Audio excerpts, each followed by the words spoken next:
Apak-apakan, minura. Lahat kami nag-react ng negatibo doon sa sinabi niya. Kung simple lang naman pala yon. Sinuntok ka, tapos ang gusto nyo, tumingin lang at manahimik ng ganon. Sige, gawin ko sa'yo, kringan ko kung manahimik ka. May nag-comment sa video ko. Ang sabi niya, nakita na tuloy ugali ng mga Iloilo, mapanglait sa tao, kawawang Yubab, nagbigay lang naman ng komento. Wow! Ito rin, nilahat na nga kami.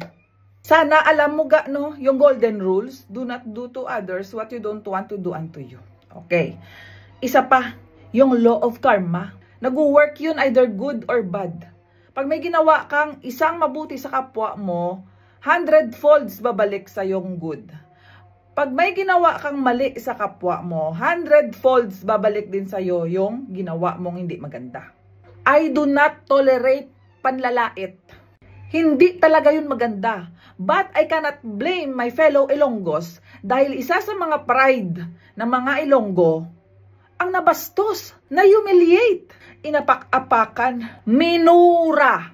Now I'm telling you, yung action na ginawa ni Yubab is not just a simple nag-comment lang siya. Hindi ganon yun, magre-react kaming mga Ilonggo ng ganon. Halos lahat kami nag-react ng negatibo doon sa sinabi niya. Kung simple lang naman pala yon. Para yung sinuntok ka, tapos ang gusto nyo, tumingin lang at manahimik ng ganon. Sige, gawin ko sa'yo, kringan ko kung manahimik ka. Again, pangit yung mabalos ka ba? Oo, it's not okay na gumanti ka. It's not okay na manlait ka. Pero mabiblame mo ba kung ipinaglalaban namin din kung ano ang meron kami, yung pride na meron kami? That's why we should be responsible sa mga actions na gagawin natin. And knowing you, Bob, ha? She has million followers. Grabe yung influence niya sa mga tao. Pag nasara ang coffee break, dahil sa ginawa niya, may mga nagtatrabaho doon.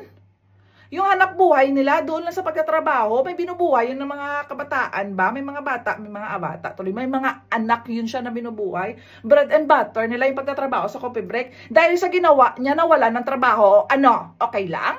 At hindi ba siya nag-iisip? For 20 years na nagraran si Coffee Break all over Panay Island yan. Kung ni isa doon sa pagkain at siniserve ni Coffee Break, wala talagang masarap.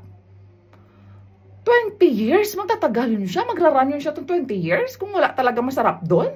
Nanahimik na lang talaga sana siya.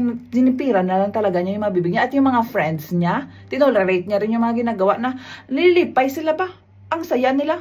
Dahil nakagain sila ng views o nag-ingay yung pangalan niya. Pero no, hindi maganda. Hindi maganda nag-create ka ng ingay. Pero negative ang in-spread mo. Pangit yun.